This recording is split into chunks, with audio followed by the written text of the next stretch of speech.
기초생활수급자 신청을 하고 나면 많은 분들이 생계급여나 의료급여 같은 현금 지원만 생각하시는데요. 사실 받을 수 있는 혜택은 생각보다 훨씬 많습니다.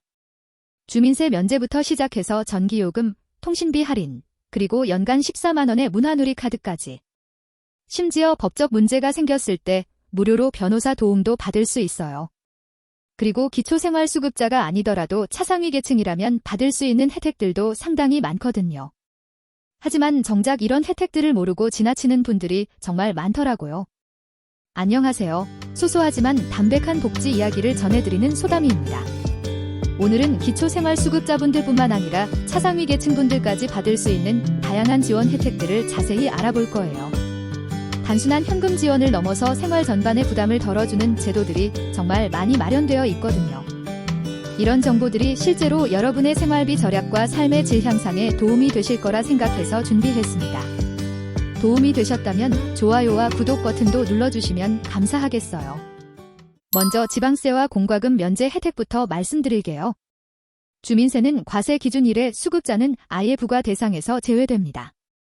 그리고 TV 수신료도 생계급여나 의료급여 수급자의 경우 월 수신료가 면제돼요.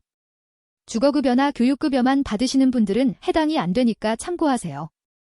자동차를 소유하고 계신 분들은 정기검사나 종합검사 수수료도 면제받을 수 있고요. 주민등록증을 재발급 받거나 등본, 초본을 뗄 때도 수수료를 내지 않아도 됩니다. 이런 것들이 하나하나는 작은 금액 같아 보이지만 1년 내내 누적되면 꽤 큰 절약이 되더라고요. 다음으로 공공요금 감면 혜택인데 이 부분이 가게에 실질적으로 가장 큰 도움이 되는 것 같아요. 전기요금의 경우 생계급여나 의료급여 수급자는 월 16,000원까지, 주거급여나 교육급여 수급자는 월 10,000원까지 할인받으실 수 있어요. 여름철에는 에어컨 사용이 늘어나니까 할인 한도도 늘어납니다. 생계의료급여 수급자는 2만원, 주거교육급여 수급자는 12,000원까지 할인받을 수 있어요. 상하수도 요금과 종량제 봉투는 지자체마다 조례가 다르긴 하지만 대부분 감면해주고 있고요. 도시가스 요금도 일정 부분 감면받을 수 있는데 여기에는 차상위 계층도 포함됩니다. 차상위 자활근로자나 차상위 본인 부담 경감 대상자, 장애수당 수급자, 저소득한 부모 가족 등이 해당되고요. 통신요금 감면도 상당히 유용한 혜택이에요. 휴대폰 요금의 경우 생계의료급여 수급자는 기본료나 월정액을 26,000원 한도 내에서 면제받고 음성통화료나 데이터 통화료도 각각 50% 감면받을 수 있어요. 다만 이 모든 감면을 합쳐서 41,000원이 한도입니다. 주거교육급여 수급자나 차상위 계층은 11,000원 한도로 기본료 면제받고 그 외 요금은 35% 감면받으실 수 있어요. 차상위 계층의 경우 이동전화에 대해서만 감면이 적용되고 가구당 사인까지 가능하니까 참고하세요. 겨울철 난방비가 걱정되시는 분들을 위해서는 에너지 바우처도 있어요. 다만 이건 소득 기준뿐만 아니라 세대원 특성 기준도 맞아야 하는데요. 65세 이상 노인이나 7세 이하 영유아, 장애인, 임산부, 중증질 환자가 포함된 가구에서 받을 수 있습니다. 한부모 가족이나 소년소녀 가정도 해당되고요. 이제 문화생활 부분을 말씀드릴게요. 문화누리 카드를 통해 연간 14만 원이 지원되는데 이걸로 공연이나 영화 관람, 도서 구입, 여행 등 다양한 문화 여가 활동을 즐기실 수 있어요. 저는 개인적으로 이 제도가 정말 의미 있다고 생각해요. 경제적 어려움 때문에 문화생활을 포기하셨던 분들에게는 정말 소중한 혜택이거든요. 기초생활수급자뿐만 아니라 차상위 계층도 받을 수 있으니까 해당되시는 분들은 꼭 신청하세요. 차상위 계층의 경우 차상위 자활근로자, 장애수당 수급자, 장애인 연금 부가급여 수급자, 차상위 본인 부담 경감 대상자, 저소득한 부모 가족, 차상위 계층 확인서 발급자 등이 대상이에요. 법적인 문제로 어려움을 겪고 계시다면 무료 법률 지원도 받으실 수 있어요. 대한법률구조공단에서 제공하는 서비스인데요. 무료 법률 상담은 물론이고 소송이 필요한 경우 변호사 지원도 받을 수 있습니다. 개인 파산이나 회생 절차가 필요하시면 지정 변호사를 배정받을 수도 있고요. 지원받을 수 있는 사건들을 보면 대여금이나 손해배상, 임금체불, 임대차 보증금 같은 민사사건부터 이혼이나 재산분할 같은 가사사건, 그리고 개인회생이나 파산 면책 사건까지 정말 다양해요. 형사변호도 가능하고 성범죄 피해자를 위한 전담 변호사 제도도 있습니다. 신청은 전화 132번으로 하시거나 공단 홈페이지를 통해서도 가능하고 가까운 공단 사무소에 직접 방문하셔도 됩니다. 다만 방문하실 때는 사전 예약이 필수예요. 질병이나 노령 등으로 의사결정에 어려움이 있으시다면 성년 후견제도도 활용하실 수 있어요.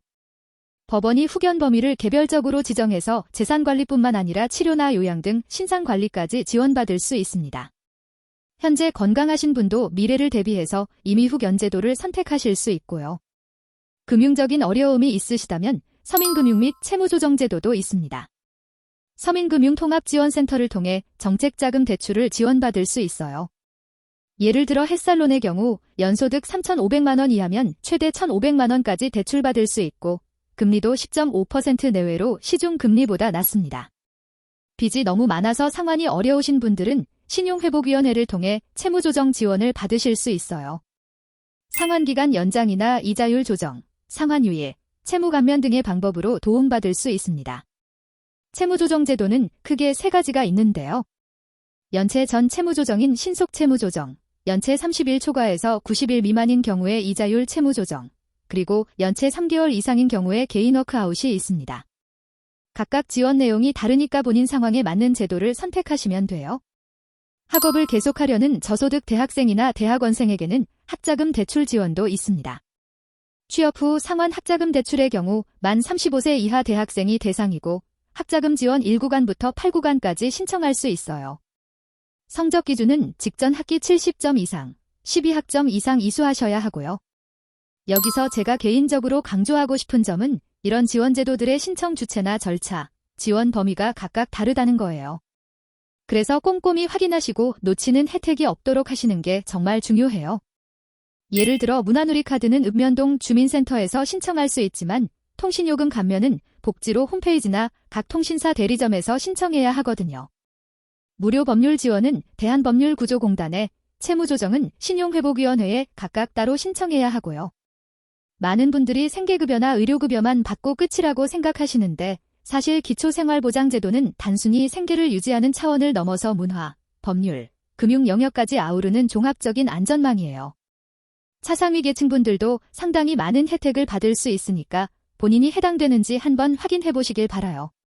오늘 말씀드린 내용들을 정리해보면 지방세 공과금 면제부터 시작해서 전기, 가스, 통신 등 공공요금 할인, 문화누리카드를 통한 문화생활 지원, 무료 법률 상담과 소송 지원, 성년 후견제도, 그리고 서민금융과 채무조정까지 정말 다양한 혜택들이 있어요.